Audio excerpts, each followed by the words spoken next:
Mayuresh Joshi, the fund manager of Angel Broking, is also joining us. Mayuresh, good morning. Welcome to the show.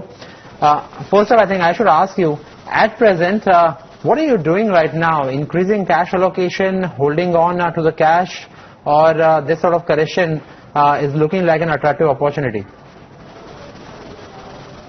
So morning Piyush, I think, yes, I think we are trying to hold on to the cash levels that we are probably maintaining at this point of time.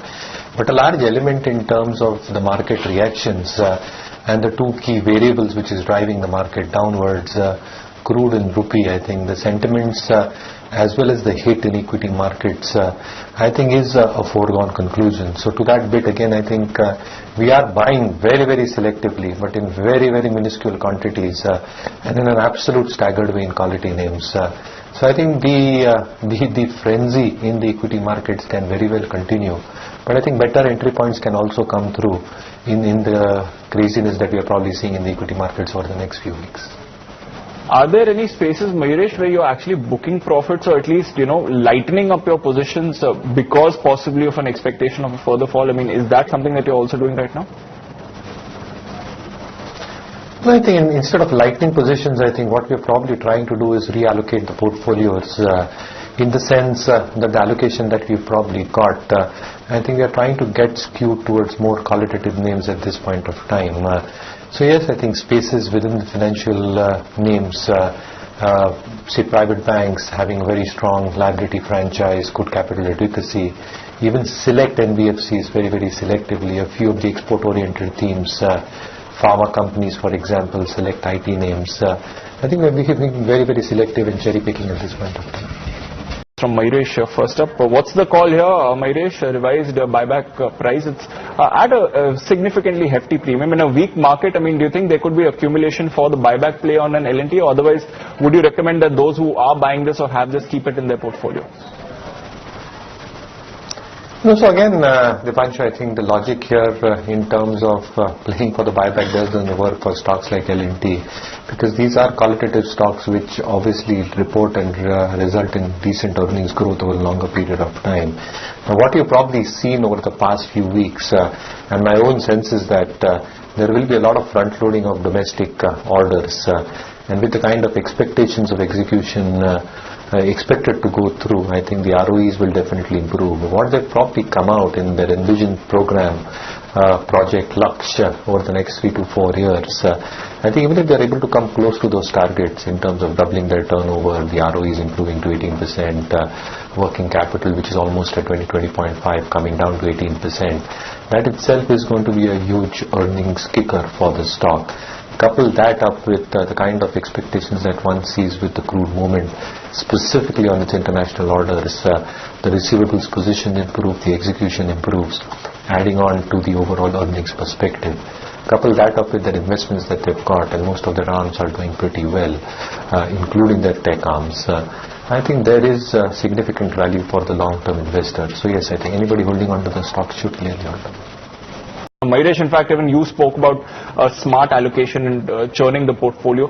Talk to us about your strategy. How are you managing it? Are you increasing your positions in some of these metal names that are definitely on the move right now? Is that a safe hiding place? What are you doing with the Reliance? What's your strategy? No, so as I said, Dipanshu, I think the allocations probably are happening very, very selectively. So within the financial space, banks having a very strong liability franchise, along with a good, decent capital adequacy, specifically the Tier 1 ratio, I think these banks should continue to do well, even in tough situations that we are currently facing. So I think retail-oriented banks like HDFC Bank, where you've got the corporate-facing banks which now have a reasonable retail exposure, something like an ICICI Bank, look pretty interesting. Again, from the wide consumption basket, my own sense is that any significant declines on consumer staples stroke FMCG stocks should also be looked at from a long-term perspective. Yes, the numbers both in terms of volume growth and realization growth was stupendous for the quarter gone by because of the base effect, and that obviously will wear off You've also got the added pressures of input costs, but I think the companies are probably expected to pass that through. And with expectations of MSP hikes, both for the Kharif as well as the Rabi crop, you're probably expected to see reasonable amount of demand still holding out for these stocks. Obviously, valuations were stretched over the past few weeks, but any significant correction probably brings down their forward ratios to far more reasonable levels. Again, being selective buyers within the auto space, because our own sense is that this quarter or the next quarter or even the next 2 quarters might be sluggish because of the environment that we're probably facing.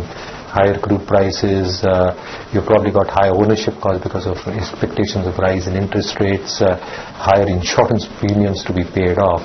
But over a longer period of time, I think the volumes and earnings should revert back to their normalized mean, which will offer decent entry points. And yes, being very, very selective, as I said, within the pharma names, there are own senses that the earnings growth should continue with the rupee depreciating, acting as a tailwind.